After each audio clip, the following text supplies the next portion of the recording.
방송에서 제공하는 투자 정보는 투자 판단에 대한 조언입니다. 방송에서 제공하는 주식의 가치, 가격 상승 및 가격 하락에 대해서는 방송사에서 보장하지 않습니다.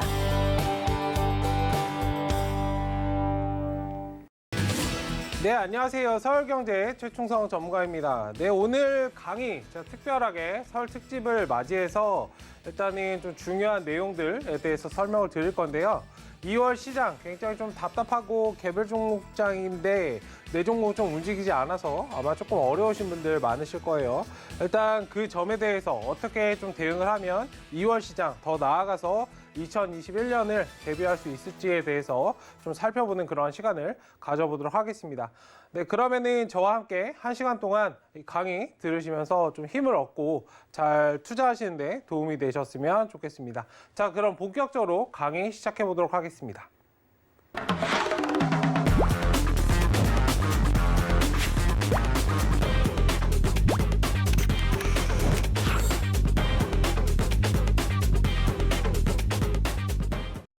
네, 그럼 본격적으로 강의를 시작해 볼 텐데요. 일단은 PPT 보면서 진행해 보도록 하겠습니다. 일단 혼돈의 시장 대응 전략이라고 제가 타이틀을 좀 붙여왔습니다.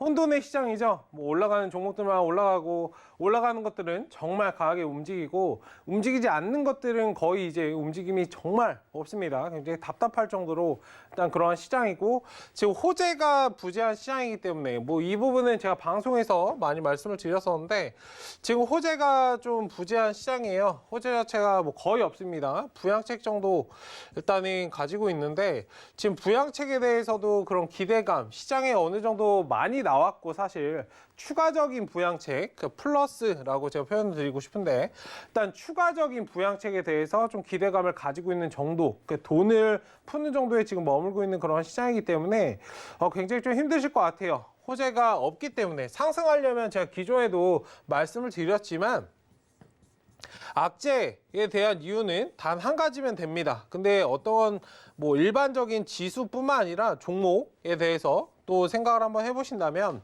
상승에 대한 이유는 굉장히 많이 필요해요. 무슨 부양책이든 뭔가 정책이 진행이 된다고 하든 아니면 새로운 정권이 출범을 하든 뭐 그런 것들이 좀 필요한데 상승에 대한 이유는 정말 많이 필요합니다. 하나부터 열까지 뭐 빠짐없이 있어야 되는데 이 악재 하락에 대한 이유는 딱 한 가지면 되거든요.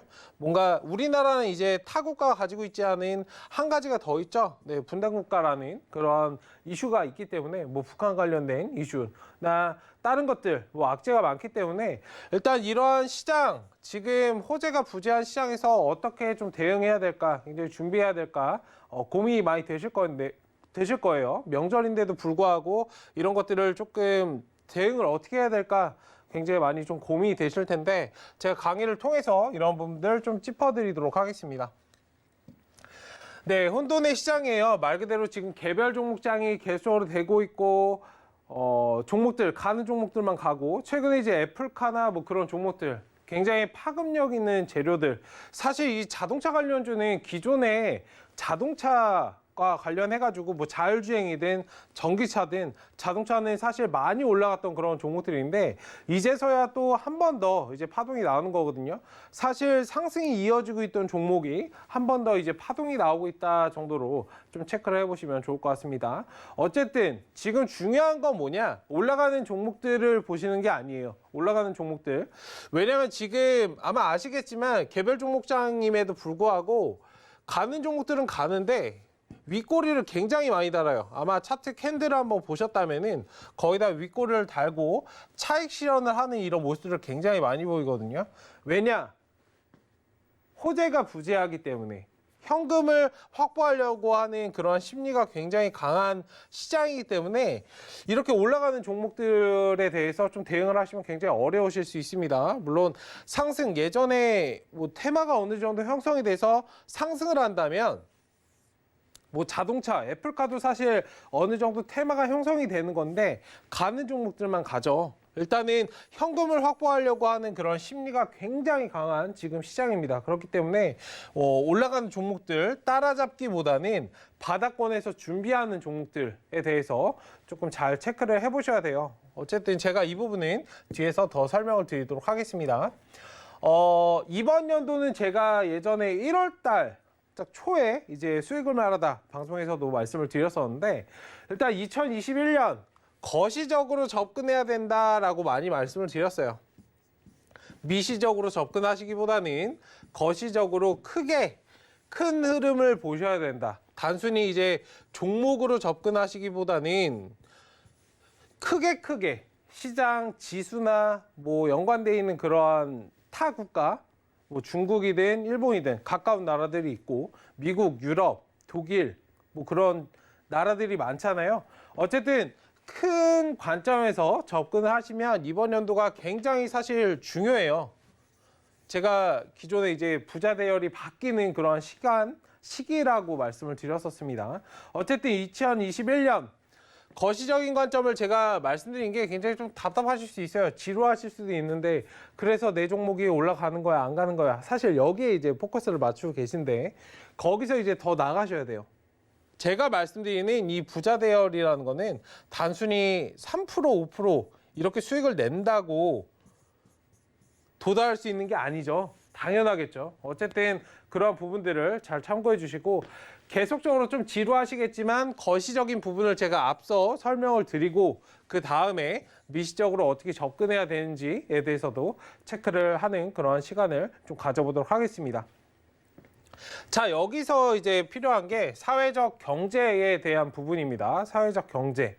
뭐 경제 많이 들어보셨겠지만 뭐 내용 자체가 굉장히 조금 뭐랄까요? 그러니까 경제, 경영 뭐 이런 것들 지금 전공 수업이 좀 떠오르시는 분들도 계실 건데, 일단 경제에 대해서 너무 어렵게 접근하지 마세요. 그냥 우리가 살고 있는, 경험하고 있는 모든 것들, 하물며 우리가 이제 마트 가서 뭔가를 산다거나 주고 받고 하는 것들, 그리고 지금 TV를 보시는 것도 TV를 우리가 구매를 하는 거잖아요. 이 모든 것들이 다 경제에 국한된 거기 때문에 너무 그렇게 어렵게 접근하실 필요가 없습니다. 어쨌든 첫 번째로 이제 살펴보아야 될 게 조금 진부한 얘기일 수 있는데, 경제 위기를 극복하는 데 걸리는 시간입니다. 지금의 위기이죠. 2018년도부터 사실 시작이 됐어요. 지금 코로나 관련해서 이것들이 좀 터져나왔다라고 생각하실 수도 있지만, 글로벌적으로 뭔가 경제 성장률이나 이런 게 굉장히 더디게 된 것은 사실 18년도부터 이제 시작이 된 건데, 지수에 이제 좀 버티다가 버틸 수 없이 이제 코로나가 사실 핑계를 삼아서 좀 떨어진 거예요. 네. 뭔가 건덕지를 찾고 있었는데 지금 그게 없었다라고 보시면 되고, 20년도 3월 달 굉장히 좀 힘든 시간이었죠. 네, 뭐 서킷 브레이커나 그런 것도 걸리고, 일단 20년도 3월부터 시작이 됐습니다. 지금 21년도 각종 이제 정책을 통해서 통화를 굉장히 많이 풀었죠. 유동성 장세이다 하면서 지금 지수가 굉장히 많이 상승을 했고, 우리가 꿈에 그리던 3,000포인트까지도 일단 올라왔는데, 일단 여기서 이제 극복하는 데 걸리는 시간에 대해서 제가 찍어드린 이유에 대해서 말씀을 드리도록 하겠습니다. 20년도 3월에 일단 글로벌적인 경제 이슈라는 부분을 좀 명확히 하셨으면 좋겠어요. 자, 그럼 역사 좀 지루하실 수 있는데, 주식의 역사는 재밌어요, 사실. 네. 97년도, 98년도 우리가 겪었던 부분에 대해서 한번 생각을 해보시면 됩니다. 97년도, 98년도 뭐 아시겠지만 IMF가 있었고, 2008년도 리먼 브라더스가 있었습니다. 그 다음에 이제 진행이 된 거거든요. 10년 위기설, 10년이 지날 때마다 뭔가 생겨난다라는 부분들. 그렇게 본다면 이 10년이 맞아요. 네. 근데 지금은 왜 18년도가 아닌 20년도에 많이 낙폭이 발생을 했을까? 뭐 차트, 지수 차트를 좀 유심히 보신 분들은 아시겠지만 18년도부터 사실 차트는 조금 떨어지고 있었습니다. 하방으로 향하고 있었는데 이 상황에서 반등을 하다가 좀 낙폭이 심하게 발생을 한 거거든요. 어쨌든 제가 이 역사를 말씀드린 이유는 사실상 주식은 패턴의 반복이고 과거를 통해서 미래를 예측할 수 있기 때문이에요. IMF 같은 경우에는 이제 아시아권에 사실 문제였는데, 이게 회복되는데 38개월 정도 걸렸습니다. 거의 2년이 넘는 그런 기간이죠. 그리고 2008년도 어떻게 보면은 이거는 아시아에 국한된 문제인데 우리나라가 회복이 되는데 이제 38개월 정도가 걸렸어요. 굉장히 좀 오랜 시간이 걸렸죠. 2008년도도 마찬가지입니다. 이게 회복이 되는데 2년이 넘는 그런 기간이 걸렸어요. 지수를 아마 차트를 보시면 아시겠지만 다시 이제 올라오는데 거의 3, 4년 정도가 걸렸습니다. 같은 자리에서 낙폭이 시작된 자리부터 낙폭이 발생하고 다시 이거를 회복을 하는데 3년이 넘는 그런 시간을 굉장히 오랜 시간이 걸렸죠. 어쨌든 그런 부분들 체크를 해보신다면 이거는 어떻게 보면 미국에 국한된 문제거든요, 사실. 그쵸? 물론 기축통화 국가이고 전 세계적으로 파급력이 굉장히 강한, 힘이 강한 그런 나라이긴 하지만 굉장히 오랜 시간이 걸렸습니다. 자, 그럼 18년도에 왔어요. 그럼 이거를 통계로 이제 알 수 있는 거는 최소 못해도 2, 3년은 걸리는, 회복이 되려면 2, 3년이 걸리는구나 로 이제 받아들이시면 되거든요. 자, 그러고 이제 18년도가 다가왔습니다. 뭐 별일이 없었죠. 별일이 없는 듯 보였습니다. 지수나 이런 것들. 각종 지표상에는 사실 하락에 대한 그런 것들이 많이 출해가 되고 있었고 나오고 있었는데 18년도, 20년도가 이제 다가오면서 본격적으로 이제 하락이 좀 발생을 했습니다. 자, 제가 말씀드리고 싶은 건 여기에요. 왜 18년도부터 신호를 주었던 것들이 20년도에 본격적으로 지수 하락으로 전환이 됐는가? 여기가 이제 포인트거든요. 왜 그럴까요? 제가 말씀해 드리기를, 답을 드리기를 기다리시겠지만 잠깐 한 3초 정도 생각을 해보시면 좋겠습니다. 왜 그럴까요? 제가 앞서서 이제 강조 말씀드렸던 게 있어요. 아시아, 그 다음 미국에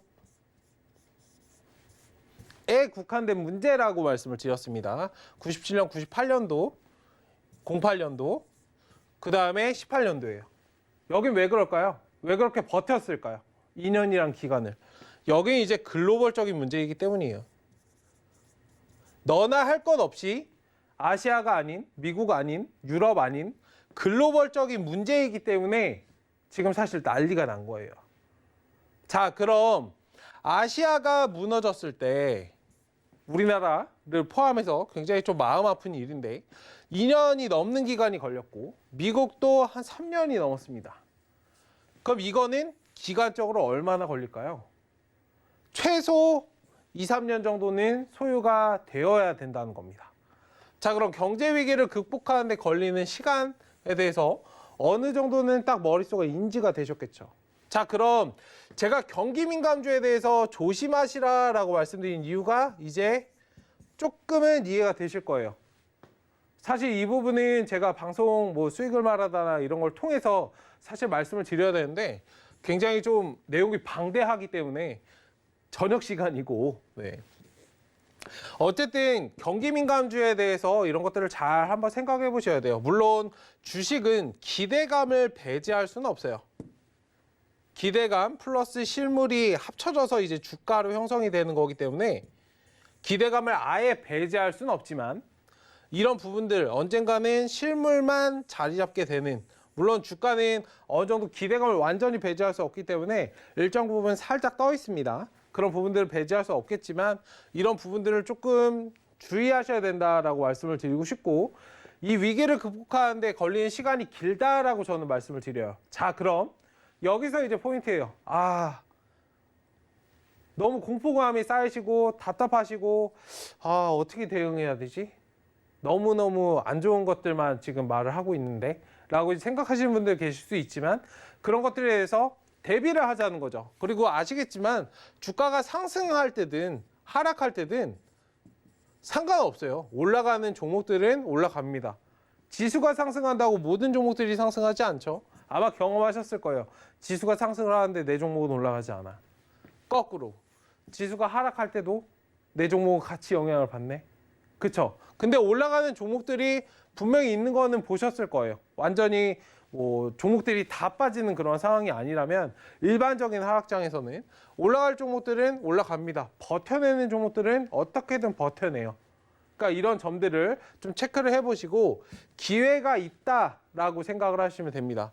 굉장히 장기적으로 이 시간이 걸리는데 어떤 것들을 내가 대비를 하면, 그리고 제가 앞서서 말씀드렸던 부분들을 생각을 해보시면 좋을 것 같아요. 분명히 제가 말씀을 드렸지만 이런 상황들을 오히려 잘 이용하면, 남들이 하지 못하는 것을 하시면 수익이 정말 크게 날 수 있습니다. 단순히 3%, 5%, 10%, 20% 이게 아닌 최소 2배 이상. 자, 제가 강의를 통해서 계속적으로 말씀을 드리도록 하겠습니다. 어쨌든 이 부분은 잘 한번 체크를 해주셨으면 좋겠어요. 위기를 극복하는 시간 자체가 굉장히 길다라는 부분들을 잘 체크를 해보시고, 자, 글로벌적인 문제이기 때문에 사실상 이게 왜 문제가 되는가? 예전에 우리 뭐 조선시대 이전에는 거의 우리나라만 이제 자급자족하고 살아가는 세계였지만, 지금 뭐 인터넷으로 다 연결이 돼 있고, 사람, 물류 같은 것들, 특히 우리나라 이제 제조업이 비중을 굉장히 많이 차지하죠.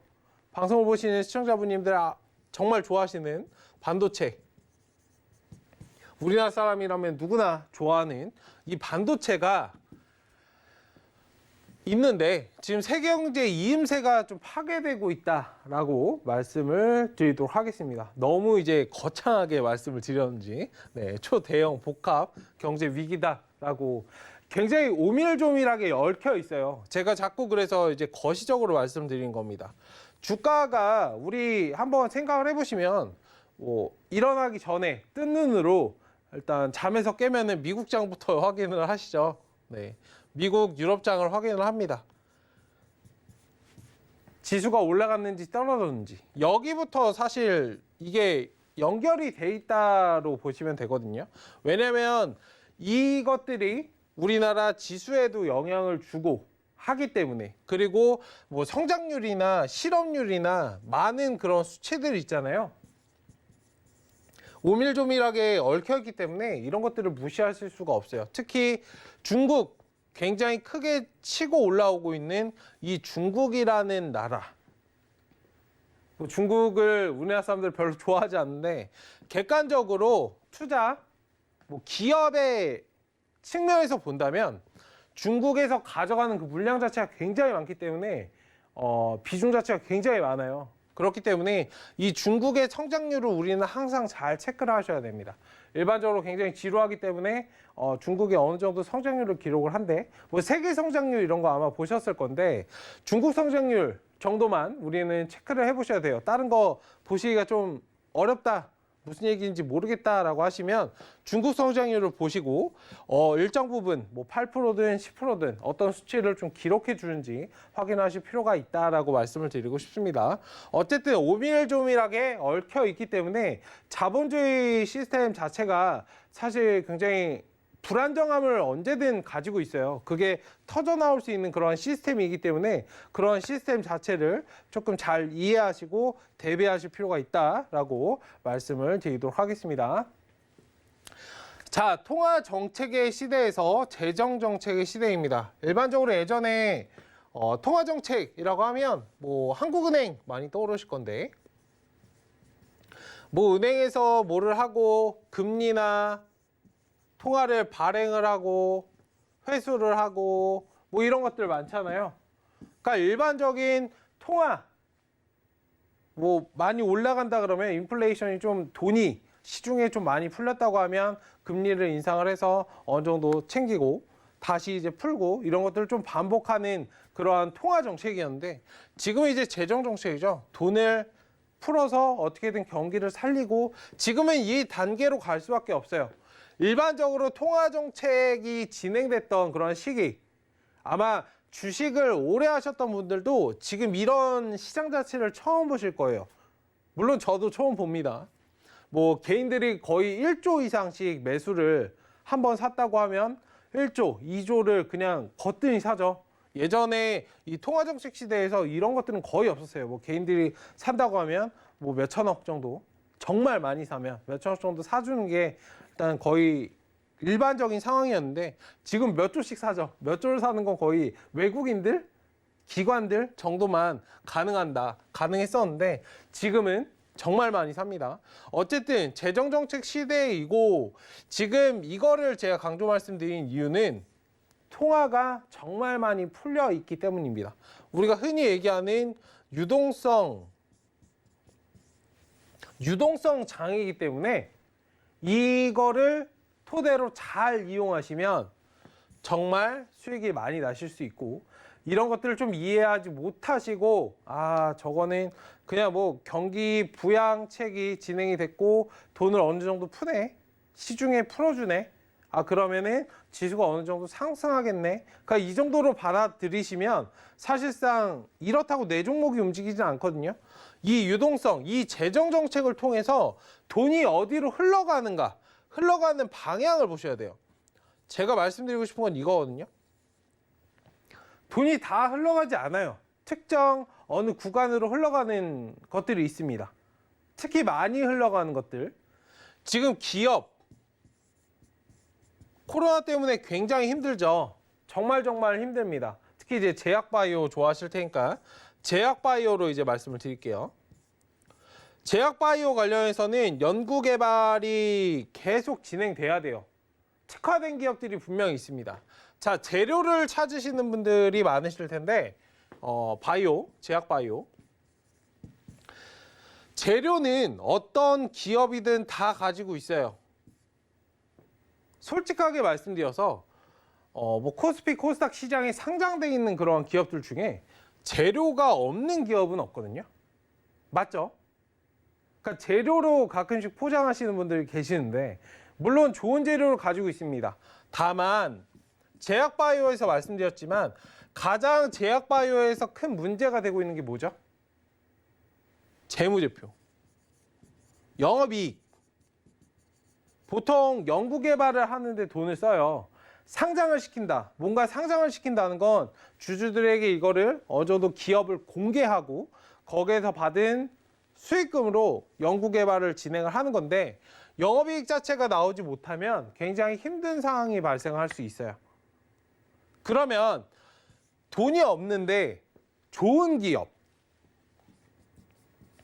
돈이 부족한 상황인데 이게 잘 되지 못하면, 재무제표가 튼튼하지 못하면, 물론 일반적인 뭐 매출이 어느 정도 발생하면서 연구개발도 하는 그런 기업이라면 좋겠지만, 거의 뭐 신생기업이라든지 아니면 예전에 진행을 했는데 계속적인 그냥 연구에만 매달리던 그런 기업들은 제가 임상을 말씀을 드렸었는데 7년에서 8년 정도 걸리는 그런 거라고 말씀을 드렸잖아요. 일상부터 최소 이제 영업이익으로 돌아오는데 7, 8년 정도가 걸립니다. 어떤 부분을 말씀드렸는지 아시겠죠? 재무제표는 계속적으로 적자가 누적이 되면 이게 되는지 안 되는지도 모르는데, 물론 계속적으로 보고 달려가겠지만 이 기간이 맞지 않으면 상장 폐지나 이런 부분들이 영향을 받을 수 있어요. 그런 기업들 정말 많죠. 최근에 이제 뭐 아니면 안 좋은 악재가 중간에 터져 나오거나 뭐 신라젠이나 그런 기업들 한번 잘 체크를 해보시면 좋을 것 같아요. 어쨌든 이러한 것들을 조금 해지시켜주는 중요한 게 뭐냐, 좋은 기업은 나라에서, 정부에서 투자를 해줍니다. 투자. 자, 그럼 재정정책, 돈을 마냥 푸는 게 시중에 푸는 것도 있어요. 우리가 요즘에 막 이슈되고 있는 재난지원금 같은 것들도 있고, 그런 것들만 생각하실 게 아니고 돈이 뭐 지자체에도 뿌리고 어디도 뿌리겠죠. 근데 이제 우리는 주식을 하는 사람들이기 때문에 뭐 지자체나 이런 것도 체크를 하시는 것도 좋지만 어느 기업에 들어가는가에 대해서 체크를 한번 해보실 필요가 있어요. 사실 여기가 포인트예요. 그럼 버텨갈 힘이 생기겠나요? 내 돈이 들어가지 않고 정부에서 어느 정도 지원을 해줘요. 모든 기업에 투자를 하진 않습니다. 정말 좋은 기업이라면 몇 천억까지도 투자를 하고, 최근에 이제 반도체 개발과 관련해서 2,500억 정도 투자를 한다고 했는데, 그런 것들처럼 좋은 기업, 좋은 산업군에 대해서는 계속적으로 정부가 투자를 하기 때문에 이런 것들을 잘 체크해 보실 필요가 있다라고 말씀을 드린 겁니다. 지금은 통화정책 시대가 아니에요. 단순히 뭐 한국은행에서 뭐 금리를 어떻게 해서 이렇게 가는 게 아니고, 재정을, 돈을 많이 풀어서 시중의 유동성을 살리고, 돈을 사실 이제 빌리고 뭐 채권 같은 걸 막 팔잖아요. 사실상 우리가 갚아야 될 빚이에요. 국가가. 개인이 팔지 않더라도, 개인이 갚지 않더라도, 물론 개인이 작은 맥락에서 갚아야 되겠지만 뭐 그런 디테일한 부분까지는 제하고 국가가 갚아야 될 그런 부채이기 때문에 사실상 이런 것들을 통해서 뭔가 수익을 내려고 할 거예요. 수익을 내려고 하는 그런 방법을 찾을 것인데, 그럼 힌트가 어느 정도 되셨겠죠? 기업에 대해서 잘 체크를 해보고 돈이 흘러가는 그런 기업을 보자가 포인트이기 때문에 잘 한번 보시면 좋겠습니다. 자, 그리고 포인트가 이겁니다. 이제 글로벌적으로 아마 알고 계실 거예요. 친환경에 대한 그런 부분들. 우리 이제 그린 뉴딜과 관련된 그런 부분들이 계속 시장에서 이슈가 됐기 때문에 그린 사회입니다. 각 개인을 떠나서 지금은 이제 전 세계 환경 이런 것들에 이제 신경을 쓰죠. 환경, 의료 여러 가지가 있을 거예요.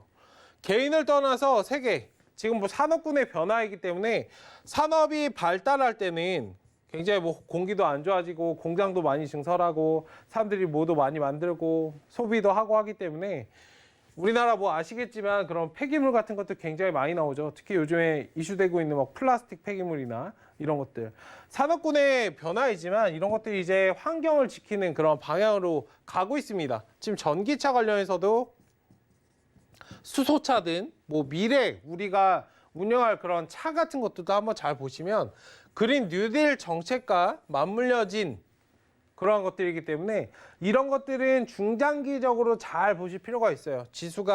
주가가 일반적으로 떨어진다고 하더라도 중장기적으로 상승할 수 있기 때문에 멀리 크게 보시고 좀 투자를 하셨으면 좋겠습니다.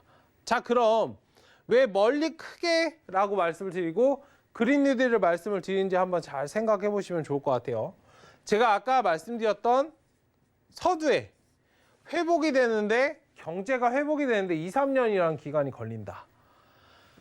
사회의 변화, 그린 뉴딜, 친환경에 대한 정책이 나오고 있다. 저 전문가는 지금 멀리 보라라고 얘기를 하고 있다. 그 2, 3년 정도 보시고 이렇게 접근하시면 되는 거예요. 어렵지 않죠. 다만 주가 자체가 너무 상승을 많이 한 뭐 예시로 뭐 유니슨이나 그런 종목들이 있잖아요. 뭐 1000% 이상 바닥권 대비해서 1000% 이상 상승한 그런 종목들 말고 이제 상승을 좀 준비하고 있거나 상승 중인 종목들, 그런 것들은 노려보실 필요가 있다라고 말씀을 드리고 싶습니다. 자, 여기서 이제 팁으로 말씀을 드리면 1000% 이상 상승한 종목 이미 많이 상승을 하고 조금 내려오니까 굉장히 싸네. 10몇만 원, 뭐 몇만 원에 갔던 종목인데 지금은 한 20, 30%, 30, 40% 떨어져서 굉장히 가격이 싼 것 같아 라고 생각하시는 분들 계실 건데, 일단은 뭐 아시겠지만 이렇게 접근하시는 게 아니에요. 주식은 선반영이 되잖아요. 네. 지금 바닥권에서 서서히 준비하고 있는 종목, 아니라면 바닥권에 있는 종목. 중장기 투자의 기본 전제 조건은 뭘까요? 중장기 투자의 기본 전제 조건은 바닥권에서 매수를 하는 겁니다. 높이 멀리 사실 필요가 없어요. 많이 올라간 종목을 사실 필요가 없어요.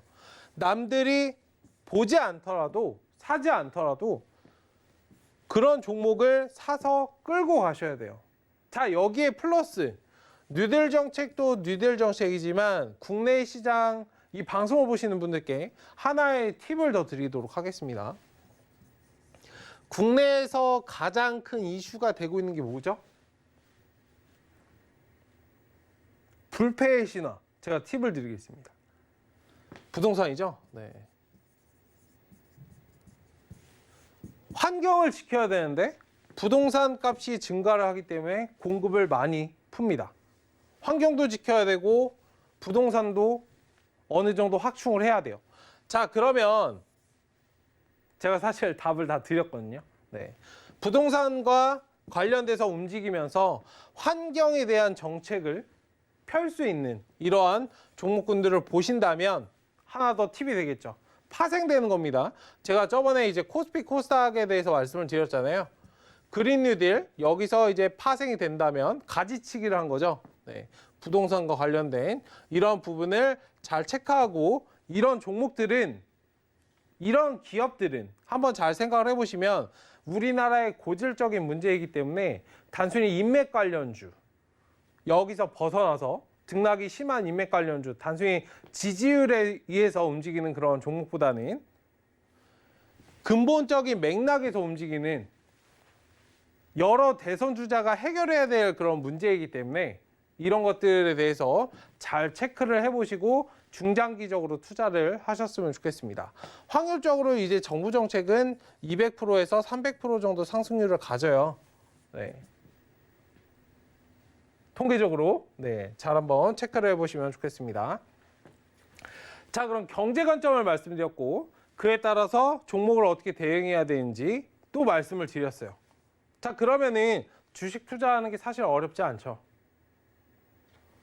여기서 이제 더 나아가서 너무 장기적인 투자가 될 수 있기 때문에 미시적인 관점에서 차트를 보고 접근을 하는 겁니다. 제가 기존에 말씀을 드렸지만 신문에 답이 다 나와 있다라고 말씀을 드렸어요. 제가 사실 이렇게 말씀드렸던 게 새로운 게 아니에요. 저는 그냥 있는 걸 정리해서 말씀을 드린 겁니다. 맞죠? 그런 부분들을 잘 참고를 해보시고 항상 이런 것들을 좀 놓치지 마시고 지금 시장이 경기가 좋지 않은데 지수가 떨어질 것 같은데 지수가 떨어지든 말든 이러한 것들이 되지 않을 것 같나요? 제가 말씀을 드렸지만 돈을 갚아야 되는 부분이기 때문에 이러한 정책들은 실행을 할 수밖에 없습니다. 이러한 관점에서 접근을 하시고 주가가 떨어진다고 하더라도 다시 살아날 게 뻔하죠. 올라가야 되기 때문에 이런 부분들을 잘 보시면 좋겠습니다. 자, 그럼 다음으로 넘어가서 시장을 어떻게 대응해야 될까에 대해서 살펴보도록 하겠습니다. 자, 시장 대응은 제가 조금 전에도 말씀을 드렸지만 거시적인 관점에서 접근을 하셔야 되고 지수의 상승과 하락에 영향을 받지 않는 종목을 보셔야 돼요. 첫 번째로 거시적으로, 그 다음 상승 하락에 영향을 받지 않는 그런 종목을 봐야 된다. 그리고 이제 강박에 대해서 제가 계속 말씀을 드리는데 이걸 버리셔야 돼요. 무언가 매수를 하거나 매도를 하거나 이러한 시장 상황이 아니라는 건 알고 계시잖아요. 주가가 어떻게 될지 모르시죠?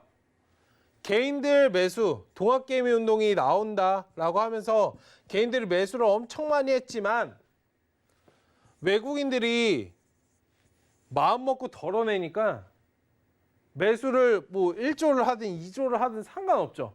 네. 지수가 안 갈 건 움직이지 않습니다. 그렇기 때문에 외국인들이 포지션을 중립으로 잡고 있잖아요. 제 기존에 말씀을 드렸지만 투자자들, 개인, 기관, 외국인 이렇게 세 개를 놓고 본다면 매수 주체 세 개를 놓고 본다면 가장 공격적으로 하는 게 사실 개인이에요. 네. 정말 공격적으로 하거든요. 그러니까 외국인들이 중립 포지션을 잡고 있는 이유에 대해서 잘 생각을 해보셔야 돼요. 움츠릴 때는 그냥 싹 움츠리셔야 돼요. 아무것도 하지 말고. 물론 답답하신 거 압니다. 지금 시장이 끝나면 아침에 뭔가 기대감에 차서 이제 접근을 하실 텐데 기대감이 뭔가 굉장히 답답함으로 변하죠. 오전장만 대응을 해도 내 종목 움직이지 않고 저 종목은 굉장히 잘 가는 것 같은데 근데 포인트는 그거예요. 갔다가 꼬리를 달거든요. 그럼 걔가 주도한 섹터군이 아니라는 거예요. 그 종목이, 그 섹터군이 주도를 하긴 하지만 물론 상승을 강하게 하지만 주도해서 시장을 끌고 가는 테마는 아니라는 겁니다. 그 테마는 돌고 돌기 때문에 그 테마를 잘 잡으셔야 돼요. 어쨌든 조금 나갔는데 외국인들이 이제 중립적으로 움직이고 있기 때문에 우리도 중립적으로 움직여야 된다. 지금은 관망하시면서 방어적으로 움직이셔야 되는 때이다라고 말씀을 드리도록 하겠습니다. 어쨌든 지금은 방어적으로. 그리고 설 연휴가 끝나면 일반적으로 그래요. 연휴 전에 이거 아마 궁금하신 분들이 많으실 텐데 연휴 전에는 조금 지지부진한 모습을 보여요. 횡보도 하지 않고 살짝 올리면 올렸지 떨어뜨리진 않아요. 왜 그럴까요? 여기에 대해서 심리를 한번 생각해 보시면 돼요. 명절 전에는, 명절 후에는 어떻게 될까? 아마 주식을 처음 하시는 분들, 하신 지 얼마 안 되신 분들, 기존에 이제 추석도 경험을 하셨겠지만 이제 설명절이 다가오는데 그런 것들을 좀 민감하게 받아들이시지 않았던 분들은 아마 이 부분에 대해서 조금 고민이 되실 건데, 짚어서 이제 말씀을 드리면 그냥 횡보장이에요. 좀 답답하게 움직입니다. 왜 횡보장일까? 그 다음에 명절이 지나고 나면 뭐 일반적으로 조금 차익 실현을 하는 그런 것들이 많아요.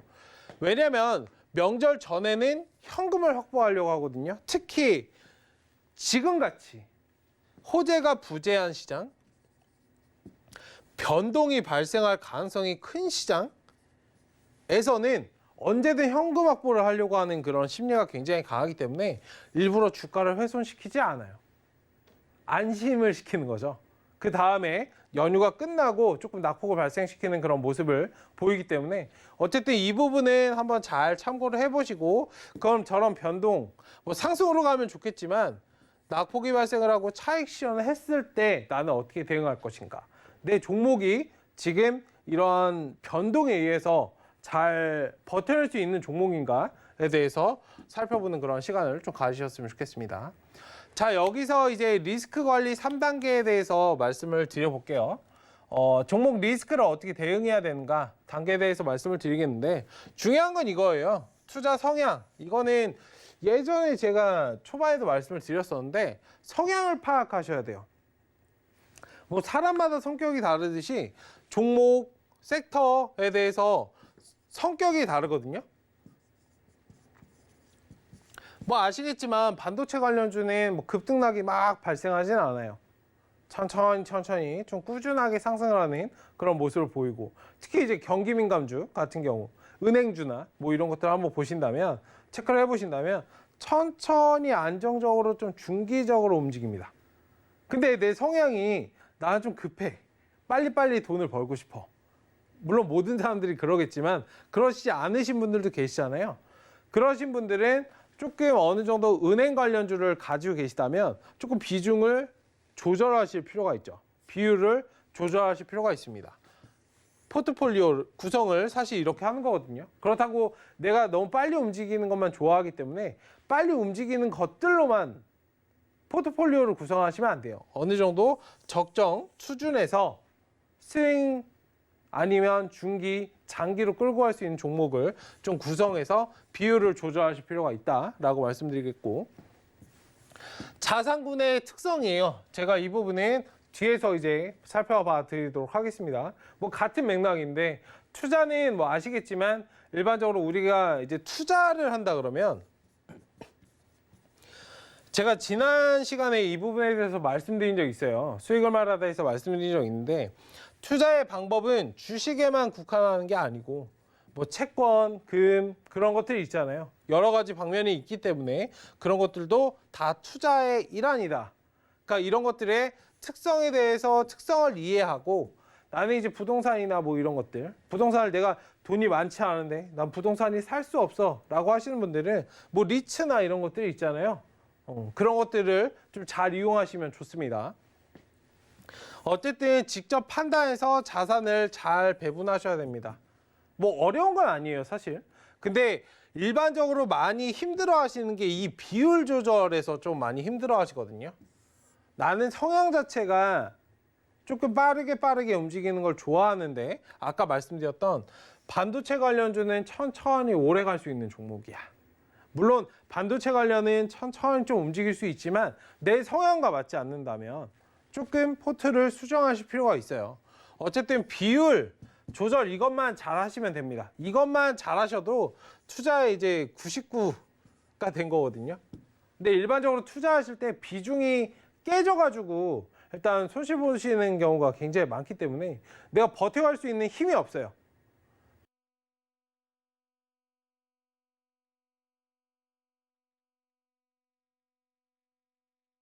싫었다고 하더라도 그런 말씀 많이 하시잖아요. 삼성전자 망하면 우리나라 망해. 네. 삼성전자를 이 자리에서 잘 샀다고 하더라도 하락이 발생을 하면, 지수가 변동이 발생을 해서 주가가 훼손이 되게 되면 굉장히 공포심에 쌓이세요. 어떤 느낌이신지 아시겠죠? 물론 여기까지 가는 맥락은 동일합니다만 버텨갈 수 있는 이 힘 자체는 비율 조절에서 나온다. 그리고 좋은 종목들은 정말 너무너무 많아요. 상장되어 있는 종목 중에 안 좋은 종목이 몇 개나 될 것 같으세요? 어쨌든 그러한 종목들, 뭐 바이오면 바이오, 반도체 하나, 뭐 건설이든 이런 것들에 대해서 잘 체크를 해보고 잘 준비하시면 좋겠습니다. 자, 특성 이해에 대해서 살펴보겠습니다. 자, 채권이에요.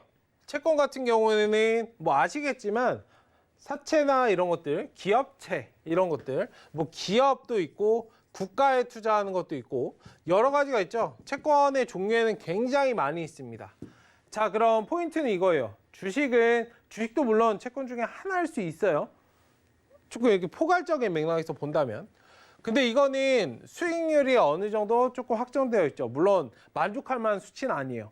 기업이나 국가를 대상으로 이제 채권에 투자하는 것이기 때문에 일단 그러한 관점에서 여기 보시면은 주가, 이 파란색이 주식이고요. 검정색이 채권입니다. 이건 S&P를 추종한 거고 미국을 조금 예시로 말씀드린 거니까 잘 체크를 해보시면 좋을 것 같아요. 어쨌든 여기 2008년도 리먼 사태 때 한번 체크를 해보신다면 일단 08년도 때 오히려 주식은 정말 많이 떨어졌습니다.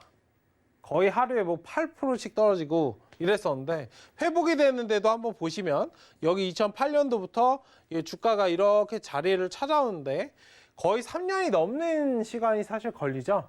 제가 아까 말씀드렸던 부분이에요. 초입부에서. 어쨌든 주식은 이렇게 떨어지는데 채권 가격은 상승을 합니다. 어떤 느낌이신지 아시겠죠? 그러니까 이런 부분을 좀 해지시켜서 사실 투자를 하는 게 포트폴리오예요.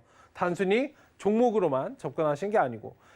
대신에 이 채권이라는 거는 하루 이틀 뭐 이렇게 투자한다고 수익이 나는 게 아니고 굉장히 중기적인 장기적인 관점, 중기적이라고도 말씀드리지 않겠습니다. 장기적인 관점에서 몇 년을 보고 투자를 하는 것이기 때문에 수익률은 작지만 굉장히 안정적으로 움직일 수 있다. 그리고 상황에 따라서는 이 수익률 자체가 커질 수 있기 때문에 이런 부분, 채권에 대한 부분도 잘 체크를 해보시면 좋겠습니다. 뭐 중기, 장기, 단기 이렇게 있는데 이런 부분들도 잘 한번 보시면 좋을 것 같고 여기 그래프로 이제 설명을 드리는 거예요. 굉장히 어려우실 수 있기 때문에 주가가 이렇게 떨어지는 와중에 채권은 여기 하단에 있거든요. 검정색까지 연두색부터 일단 얘네는 상승을 하는데 지수는 떨어지죠. 네, 이런 것들이 있기 때문에 얘도 체크를 해보자. 경기 방어주입니다. 우리가 흔히 알고 있는 경기 방어주. 소비재나 이런 것들이 있잖아요. 그러니까 이 주식으로 잠깐 넘어가면 소비재나 그러니까 쉽게 이런 것들 생각하시면 돼요. 계속적으로 소비를 해야 되는 그런 거. 뭐 지수가 떨어지고 뭐가 일이 일어났다고 해서 우리가 식품을 안 먹거나 옷을 못 사 입거나 물론 덜 사 입긴 하겠지만 아예 안 입거나 그럴 수는 없잖아요. 우리가 계속적으로 소비해야 되는 이런 것들 경기 방어주라고 표현을 하는데 어쨌든 이 경기 방어주에 대해서도 한번 잘 생각해 보시면 좋을 것 같아요. 이런 거 좋아하시는 분들 굉장히 많으시죠? 식품 관련주나 이런 것들도 한번 보신다면 하락폭이 굉장히 적어요. 하락이 발생하긴 해요. 주가 자체가 영향을 받지만 일반적인 지수보다는 그 등락폭 자체가 작다라고 말씀을 드리도록 하겠습니다. 회복이 될 때도 조금씩 회복이 되는 것 같지만 어쨌든 자기 자리로 돌아와요. 뭐 지수도 마찬가지이지만 등락이 좀 심한 거를 좋아하지 않으시는 분들은 경기 방어주를 잘 체크해 보시면 좋다라고 말씀을 드리도록 하겠습니다. 경기 방어주는 이제 금 같은 것들도 조금 예시로 들 수 있을 텐데요. 뭐 금, 안전자산이라고 표현을 드리고 싶어요. 금이나 니켈, 뭐 이런 구리 이런 것들, 금속 같은 것들 있잖아요. 비철금속 같은 것들 한번 잘 생각을 해보시면 안전자산이 뭐로 움직이는지 한번 보시면 좋겠습니다. 일단 작년부터 이제 시작이 된 건데 안전자산에 이제 비트코인도 살짝은 어느 정도는 들어가요. 그렇기 때문에 이런 부분들도 잘 체크를 해보시면 좋겠습니다. 금 관련도 지수가 이렇게 떨어질 때 오히려 크게 좀 낙폭이 살짝 발생을 했다가 강하게 좀 상승을 할 때는 정말 강하게 상승하는 그런 모습을 보이기 때문에 이건 일반적인 시장입니다. 근데 이제 금값이 유동성 장에서는 금 자체가 좀 대체하지 못해요. 돈이 시중에 너무 많이 풀려 있기 때문에 돈이 돈으로 좀 대체되는 그런 시기이긴 합니다. 어쨌든 금 관련도 이런 해지를 할 수 있는 그런 부분이다라는 부분을 좀 체크해 보시면 좋을 것 같고, 아까도 말씀드렸지만 이제 리츠 같은 것들 뭐 돈이 많지 않아서 내가 투자를 다 못 하는데 좀 쪼개서 투자를 할 수 있는 거거든요. 네, 리츠에 대해서도 잘 체크해 보시면 좋을 것 같아요. 이런 부분들 굉장히 많이 좀 관심을 가지실 텐데, 이 리츠도 한번 보신다면 하락폭 자체는 이제 비슷합니다. 비슷한데 안정적으로 이제 어느 정도 상승은 나와줘요. 꾸준하게 얘는 상승하는 경향이 나오기 때문에 장기적인 관점에서 접근을 하셔야 됩니다. 뭐 아시겠지만 주식이 떨어지면 부동산 가격이 많이 떨어지거든요. 네. 돈을 갚아야 되는 그런 것들이 많기 때문에 어쨌든 여러 것들이 좀 묶여 있죠. 은행이나 증권이나 반대 매매 이런 것들 생각해 보시면 좋을 것 같아요. 주식이 주가가 떨어지게 되면 반대 매매가 나오고 그거에 대해서 돈을 갚아야 되잖아요. 갚고 못 갚다 보면 내가 가지고 있는 집도 팔아야 되고, 시중에 부동산의 물량이 많아지면 그만큼 하락이 발생하는 거기 때문에 하락폭 자체는 굉장히 비슷합니다. 리츠 최근에 좀 관심을 가지고 투자하시는 분들은 이 부분을 잘 체크하셔야 될 거예요. 뭐 상승을 할 때는 아주 좋지만 하락할 때는 조금 지지부진한 모습을 보인다라고 말씀을 드리겠습니다. 자, 여기서 이제 포인트, 점점 이제 지루한 얘기는 끝내고 어떤 종목을 봐야 될지에 대해서 살펴보는 그런 시간을 가지겠습니다. 자, 다가올 일정과 변화에 관심을 가지자. 여기에는 이제 신문이 아니더라도 그냥 일정. 저는 이제 노란톡 오픈 채팅방에서 많이 말씀을 드리는데, 그러니까 일정 부분을 그날 체크를 해드려요. 어떤 일정이 있는지에 대해서 체크를 해드리는데, 다가올 일정, 그날의 일정, 그리고 변화, 이것에 따라서 이제 변화가 있을 수 있기 때문에 그 일정 부분을 잘 체크하셔야 됩니다. 단순히 오늘 일정뿐만 아니라 뭐 다음 달, 아니면 6개월 뒤, 연말 이런 것들 일정을 우리는 잘 체크를 해야 돼요. 그에 따라서 종목들이 섹터군들이 움직일 것이기 때문에 이런 일정을 잘 체크하셔야 되고, 여기서 이제 포인트는 그거예요. 미국 대선이 끝났기 때문에 이제 우리나라 차례예요. 피할 수 없습니다. 제가 왜 정부 정책이나 이런 것들, 그린 뉴딜 정책이나 친환경이나 이런 것들 계속적으로 강조 말씀드리는지 아시겠죠? 네. 부동산 마냥 상승할 거라고 기대하시면 안 됩니다. 어쨌든 다가올 일정을 체크하시고 이런 변화에 관심을 가지신다면 분명히 답은 보인다라고 말씀드리도록 하겠습니다. 단순히 단기적이 아닌 중장기적으로 가능하기 때문에 체크를 해보시기 바랍니다. 자, 답은 사실 알고 있어요. 제가 방송에서 지금 계속적으로 반복 말씀드리고 있는 게 어려운 부분이 아니에요. 이미 알고 계신 부분들이기 때문에 이런 부분들을 잘 체크를 하시고 대응하시면 좋겠습니다. 네, 일단 오늘 강의 어떠셨는지 모르겠네요. 조금 제가 설인데 지루하게 설명드린 것 같기도 하고, 추후에 말씀드리지 못한 내용들은 다음 방송을 통해서 말씀을 드리도록 하겠습니다. 어쨌든 네, 투자하시는데 많이 도움이 되셨으면 좋겠고요. 네, 저는 다음 시간에 찾아뵙도록 하겠습니다. 네, 지금까지 서울경제 최충성 전문가였습니다. 네, 감사합니다.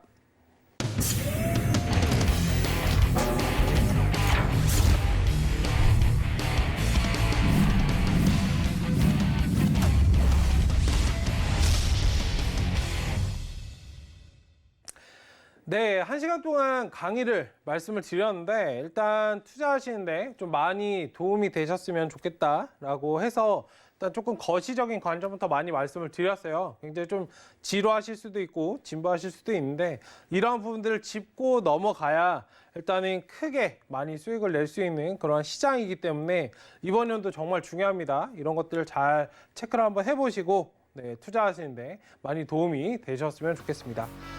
네, 일단 1시간 동안 고생 많이 하셨고 저는 다음 특별 강의에서 찾아뵙도록 하겠습니다. 지금까지 서울경제 최충성 전문가였습니다. 네, 감사합니다.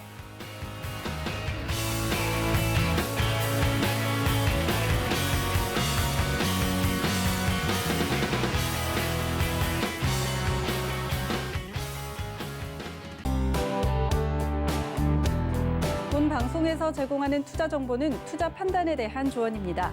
방송에서 제공하는 주식의 가치, 가격 상승 및 가격 하락에 대해서는 방송사에서 보장하지 않습니다.